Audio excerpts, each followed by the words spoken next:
सहारा enterprises तुमच्या स्वप्नातली गाडी आता कमी किमतीत. इचलकरंजी शहरालगत असलेल्या कबनूर चंदूर रोडवर कोन्नूर पार्कमधल्या सहारा एंटरप्राइजेस इथं पश्चिम महाराष्ट्रातली विविध बँका आणि फायनान्स कंपन्यांनी जप्त केलेल्या जुन्या दुचाकी आणि चारचाकी गाड्यांची विक्री केली जाते. शोरूम किमतीपेक्षा 25 ते 50% कमी दरात, उत्तम स्थितीत आणि संपूर्ण कागदपत्रांसह त्वरित डिलिव्हरी. दुचाकी 20,000 पासून पुढे तर चारचाकी 50,000 पुढे. आपल्या पसंतीची कार किंवा बाईक आता अगदी परवडणाऱ्या दरात घेऊन जा. विश्वास, पारदर्शक व्यवहार आणि उत्तम सेवा हेच आमचं वैशिष्ट्य. पत्ता Konnur park, Kabnur Chandur road, Ichalkaranji. Proprietor Rajubhai आजगर.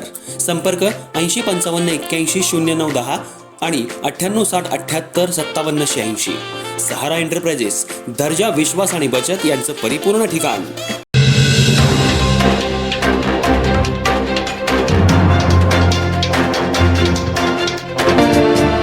Hatkanangale आणि शिरोळ तालुक्यातल्या जिल्हा परिषद आणि पंचायत समिती निवडणुकीसाठी आज सकाळपासूनच मतदानाला सुरुवात झाली.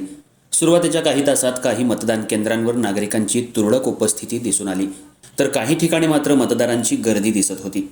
कबनूर, कोरोची, रुई या भागात मतदान केंद्रांवरही मतदानाची प्रक्रिया शांततेत सुरू झाली. दुपारपर्यंत बहुतांश मतदान केंद्रांबाहेर मतदारांची कमी उपस्थिती दिसून आली. मात्र अनेक ठिकाणी मतदानासाठी अपेक्षित गर्दी न झाल्यानं मतदान टक्केवारी घटण्याची चिन्ह दिसू लागली. मतदान केंद्रांवर मतदार नसल्यानं उमेदवारांची धावपळ वाढली होती. प्रशासन आणि उमेदवारांकडून नागरिकांनी मतदानाचा हक्क बजावावा असं आवाहन करण्यात येत होतं.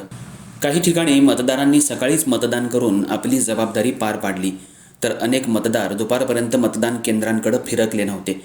त्यामुळे सुरुवातीला मतदानाची गती मंदावलेली दिसत होती.